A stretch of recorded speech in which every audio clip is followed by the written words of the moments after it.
Most, the ones they once claimed to love their closest relationships, their spouse, children, siblings are the biggest threats to them because those are the people that have seen the truth. Those are the ones who know where the bodies are buried.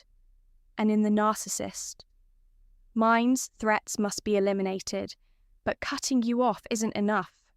They need to destroy your credibility, rewrite history, and make sure that no one believes you. If you ever tell the truth, they do this through a smear campaign, a public performance of hate where they set the narrative, recruit others, and revel in your destruction. If they can turn enough people against you, they feel invincible. I know this firsthand for years. I stayed silent, convinced the speaking up would only make me look like a troublemaker, and I made myself as small as possible, hoping that the hatred would just stop, and it didn't. Family members and so-called friends left hateful reviews, trolling messages, smear my name at every opportunity. Even now, years later, it still hasn't stopped. The smear campaign isn't just about ruining your reputation, it's about keeping you psychologically entangled. If they can't control you directly, they will try to control how others see you.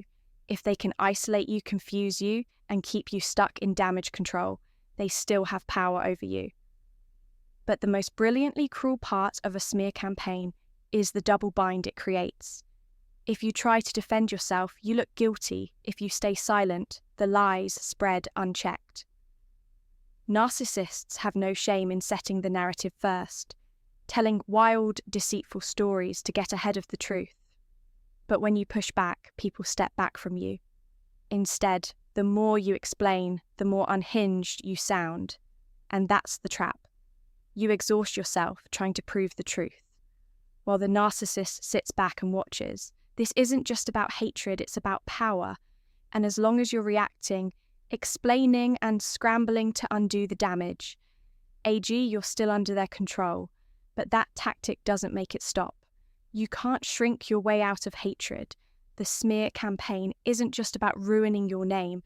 It's about keeping you locked in a battle that you can never win. And the only way out isn't clearing your name. It isn't proving them wrong.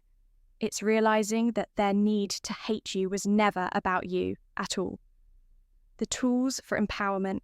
Biggest mistake people make is taking narcissistic hatred personally. It feels personal. It's designed to feel personal, but it's just a manipulation tactic. You can't make a narcissist love you, and you can't make them hate you. Trying to fix it, seeking fairness, or hoping they're going to change will only keep you trapped. The mindset shift comes when you realize that you'll never be small enough to make them happy. Narcissists always demand more submission, more sacrifice. The only way to win isn't by appeasing them. It's by stepping into your own power. Stop playing defense. Stop worrying about whether people believe their lies. Stop trying to manage their perception of you. Let them say what they want and live in a way that makes their words irrelevant.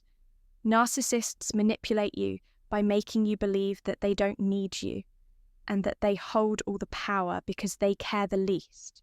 But the truth is, the very thing they use against you is what will actually set you free. The person who needs the relationship the least has the most power. This is what narcissists don't want you to realize. They act indifferent, but in reality, they're desperate to keep you engaged. They don't care if that engagement comes from love, hate, or fear, as long as you're reacting. They're winning. This is why emotional detachment is your greatest weapon.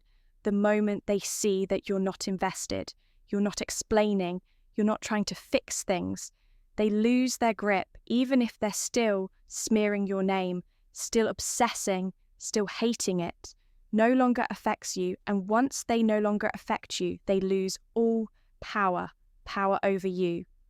Being hated by a narcissist can feel overwhelming, but you aren't hated for who you are. You're hated for what you refused to sacrifice. Their hatred was never something you could have prevented, and it's never something that you need to fix. The ultimate goal isn't revenge or winning their approval, it's indifference. Narcissistic hatred is then power. The real victory is when they mean nothing to you. Thanks so much for watching.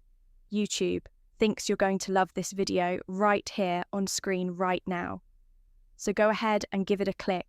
It goes even deeper into spotting narcissists, avoiding their traps and creating boundaries that actually work.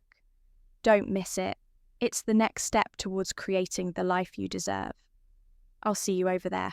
Okay, bye.